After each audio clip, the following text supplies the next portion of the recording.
The 96th annual Little International Competition is taking place this weekend. We will take a look at the 3 finalists for the North Dakota State University presidential race. We have an update on the team standings for the Winter Olympics. All this and more coming up.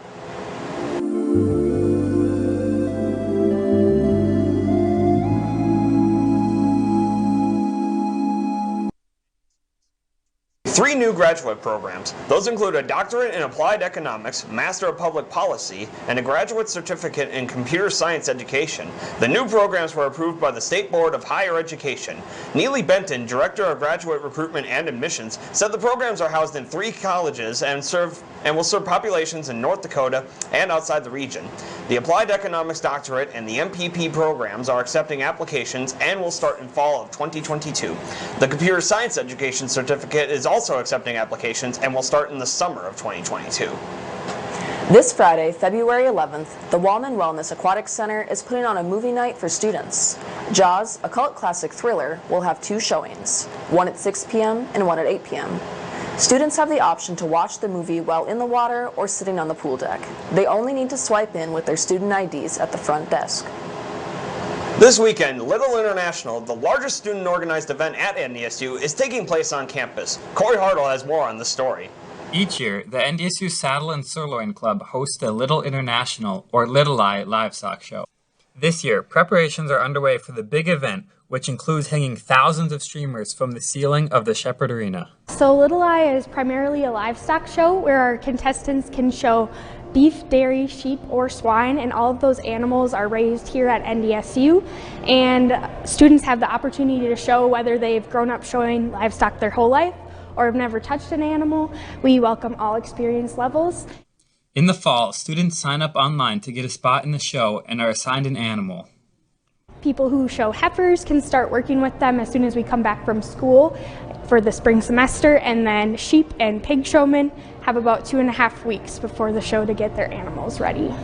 The training process for heifers involves halter breaking the animal and getting them used to being groomed. The participants are then judged on how well they show their animal. The judges will look for things like how they move the animal around the arena and how they present it. And although this is the 96th annual show, the club in charge has been around even longer. The Saddle and Sirloin Club is NDSU's largest and longest running student organization on campus. It started in 1918 by J.H. Shepard. After visiting a livestock show in Chicago, he decided that NDSU needed an organization that valued animal husbandry, and here we are 100 years later. On Friday, the event begins with 4-H and FFA students from across the state taking part in a competition. The livestock show begins Saturday morning at 8 a.m., with the finals beginning at 5:30 p.m. From Bison Information Network, I'm Corey Hartle. If you are interested in being involved with Little Eye in the future, then you can sign up for the Saddle and Sirloin Club on the MyNDSU website. The NDSU presidential race is nearing its end. The 3 finalists are here, and I have more information on that. After a week of open forums at the Asietti Sakhalin Ballroom, the NDSU Presidential Search Committee has narrowed down the list of finalists for the NDSU presidential spot from 5 to 3. The 3 finalists include Chancellor for the University of Minnesota Crookston and Acting Executive Chancellor for Crookston and University of Minnesota Morris campuses Mary Holtz Klaus, Vice Chancellor for Public Affairs and Academic Development at Kansas University in Lawrence, David Cook, and Provost and Senior Vice President of Academic Affairs at Marymount University in the Washington, D.C. area, Hisham El Rouhaini. Each of the finalists also have plenty of leadership experience. Cook spent 14 years at the University of Kansas Medical Center, including 7 years as a member of the Leadership Cabinet. El Rouhaini was a dean and professor in the University of North Dakota College of Engineering and Mines from 2008 to 2019, and Holtz Klaus was Dean of Agriculture at Cal Poly Pomona from 2014 to 2017. It's been a long journey to get here, but there's still some steps to take. The NDSU Presidential Search Committee Board will conduct final interviews on the NDSU campus on Wednesday, February 23rd, with the selection of the next NDSU president announced thereafter. It is anticipated that the new NDSU president will assume office in June.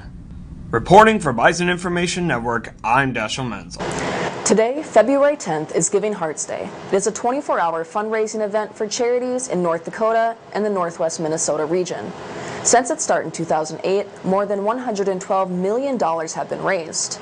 This year, there are nearly 550 participating charities to choose from. Currently, over $20 million have been donated. If you would like to contribute to that number, you can do so online at givingheartsday.com. Now on to your local news front. Fargo police report only minor injuries after a two-vehicle accident on Tuesday. The crash happened at just around 3 p.m. just outside of Liberty Middle School at the intersection of Veterans Boulevard and 36th Avenue South in West Fargo. A pickup truck was traveling north on Veterans when they tried to turn left. The pickup was then T-boned on the passenger side by a van that was going south on Veterans. The van had 6 occupants, which were 1 adult and 5 children. The driver was the only person inside the pickup. There is no word on whether anyone will be cited for the incident. Fargo Public Schools have named their Teacher of the Year. This award is regularly bestowed as part of the district's annual staff recognition program. Amy Anderson has been working with Fargo schools since 2000 and is currently an early childhood special education teacher at Longfellow Elementary in North Fargo. Anderson also works with Even Start family literacy programs as a mentor and coach to increase school readiness and literacy skills. The Fargo Police Department is holding a 6-year memorial service in honor of fallen police officer Jason Mosner. Mosner died in the line of duty on February 11, 2016 while responding to a domestic disturbance in North Fargo. Police Chief David Sobolski and Chaplain Jonas Bundy will speak during the ceremony. The ceremony will be held tomorrow morning at 9 a.m. outside the police department at 105 25th South Street North. Members of the public are invited to attend. The Olympics Games in Beijing, China are in full force. Currently, the United States is ranked in 4th place with 4 gold medals, 5 silver medals, and 1 bronze medal. Lindsay Jacobellis, who is the oldest snowboarder to medal at the Olympics, was the first American athlete to win gold, securing it in the women's snowboard cross.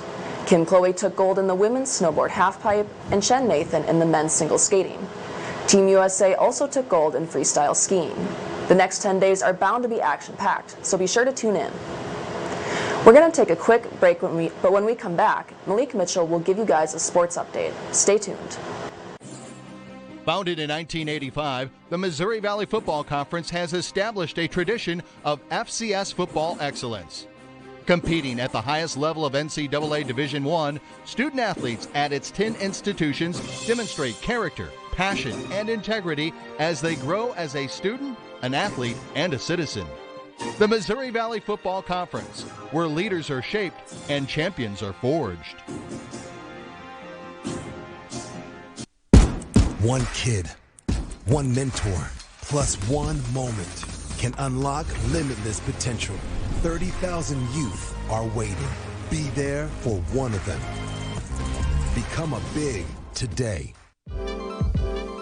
At NDSU, we're going to teach you about how to work with people. We're going to teach you about relationships with people and how to manage those relationships successfully, whether that's at work, whether that's at home. We have majors in agricultural communication, strategic communication, journalism, and management communication. We have students who have graduated who are doing all kinds of different things, everything from marketing to writing content to development to career coaching. We also, of course, have people doing more traditional things like news reporter or working for TV stations. The faculty members in our department advise undergraduate students. We think that it's important for faculty to develop relationships with our undergrads. We have an advisory board, and that consists of people in the community who are like local business people, and we try to make connections with those people so that literally we know the person that they should talk to about a job. You can't be in the world if you can't communicate. My recommendation is that you take some communication classes at the very least if you can. Even better, do a major in communication.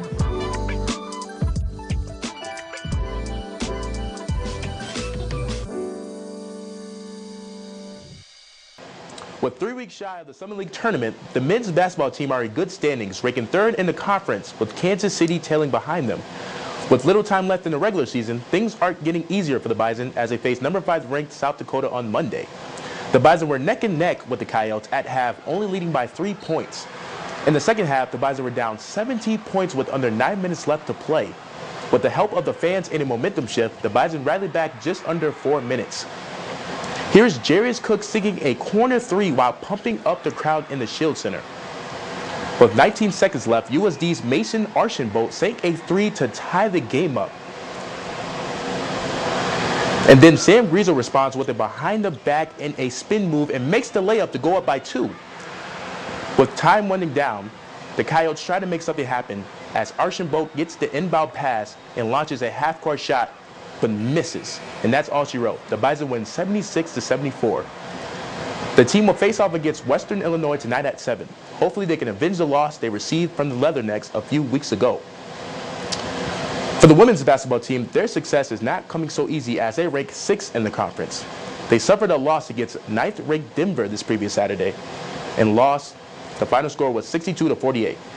They tip off tonight at 7 at the Shield Center against Western Illinois. For the men's track and field team, Brandon Lewis established himself in the record books this previous weekend for the Bison Open. He broke the school's indoor long jump record, leaping 7.66 meters.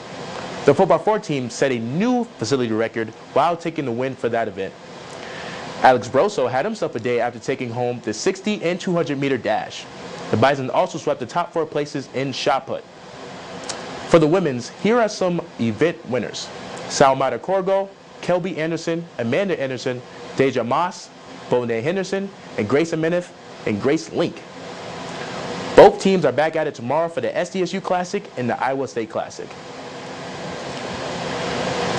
The softball team will be back in action in Santa Barbara, California tomorrow. While enjoying some good weather, they'll be playing a total of 5 games this weekend, splitting between Utah State and Santa Barbara University. Hopefully they can start their season off on a good note. The men's golf team is also returning tomorrow, competing at the Pizza Hut Hicks Thunderbird Invitational in St. George, Utah. Well, that's all I have for sports this week. If you'd like to hear more about your NDSU sports, make sure you check out Bison Overtime on Fridays at 1:30 p.m. No kid deserves to go hungry, but try as they might, not every family can afford to put food on the table every day.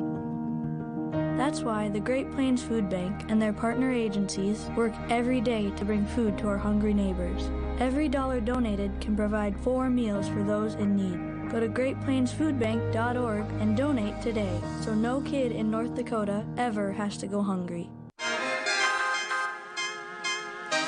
My name is Becky Parker, and I'm a news anchor at WDAY-TV. I graduated from NDSU in 2010 with a degree in journalism, broadcasting, and mass communication technologies, and then I had an emphasis on broadcasting. Principles of broadcast production and advanced broadcast production. Those were favorites because they were the most relevant for career experience. You're calling people for interviews, you're writing an article. It doesn't just feel like an assignment, it's like actually doing it. I was the news director for the first full semester of the Bison Information Network. The BIN advisor here was very much invested in me to actually have a career in broadcasting. He helped me get my internship and my first job. The people in NDSU's Department of Communication are really interested and helpful in getting students the connections that they need in order to get a job beyond school.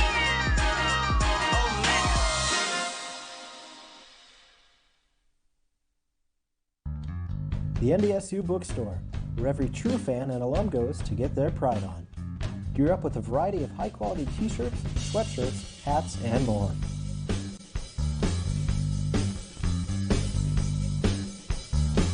Made by top-of-the-line brands like Under Armour, Nike, and CI Sport to help you show off your Bison pride. The NDSU Bookstore has everything you need in your 2 favorite colors, green and gold. Hello and welcome back to Bison Information Network. I'm Corey Hartle. This last week has been very nice, but it will get a little bit colder moving into this next week. This evening, the lows drop down to 4 degrees, which could cause lots of freezing from the moisture we've been getting today. So be careful on the roads if you plan on driving anywhere tomorrow. Tomorrow we'll have a high of 8 degrees with winds around 30 miles per hour and gusts up to 50. Saturday will be pretty similar, but we won't have the winds from Friday. If you get a chance, then be sure to stop by Shepherd Arena and support the NDSU students participating in Little I. On Sunday, we do have about a 40% chance of snow, but we shouldn't get a whole lot of accumulation. Monday we'll have some sunshine throughout the day with a high of 9 and a low of 4. On Tuesday, temperatures will jump way up with a high of 24. Wednesday will drop down just a bit again with a high of 14 degrees, but we should also get some sunshine throughout the day. And finally, to round out the week ahead, Thursday will have a high of 12 with a low of 5 degrees. Although we'll have a few chillier days, we'll also have some nicer ones throughout this week. This past week, we got a couple of photo submissions from viewers. This first photo was sent in by Clarice, or Grandma as I call her. This is a photo of a sunrise that took place on a ranch near Watford City in western North Dakota. It's a great picture. We also got this photo from Angie, who I like to call Mom. She took this picture of the sunrise peeking through the clouds and going across the sky right in the same area as the last photo near Watford City. Thank you both for sending in your photos. I really appreciate it. If anyone else would like to submit your own photos or videos of some interesting weather that you see, then you can do that online by going to www.ndsubin.com/news. Well, that's all for our show today. For more news, be sure to follow us on social media so you can stay up to date. Thank you all for tuning in. Have a great night.